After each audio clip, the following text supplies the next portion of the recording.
तो दोस्तों मिलिए आज एक ऐसी जड़ी बूटी से जिसके बगैर आयुर्वेद में कोई भी खांसी की दवाई नहीं बनती। और तो और आयुर्वेद के अलावा एलोपैथिक ने भी इसे बड़े जम के अपनाया है।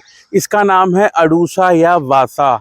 इसी के प्रयोग से खांसी की तमाम सारी दवाइयाँ बनती हैं। आपको किसी भी किस्म की खांसी हो, कफ आता हो या ड्राई हो, दोनों ही कंडीशन में ये काम करती है। इसका प्रयोग किया जाता है। मज़े की बात ये आप इसका पूरा पंचांग ले सकते हैं। सर्दी में इसका प्रयोग होता है, सर दर्द में होता है, और तो और जिन लोगों को अस्थमा दमे की शिकायत है उन लोगों के लिए भी बहुत गुणकारी है ये।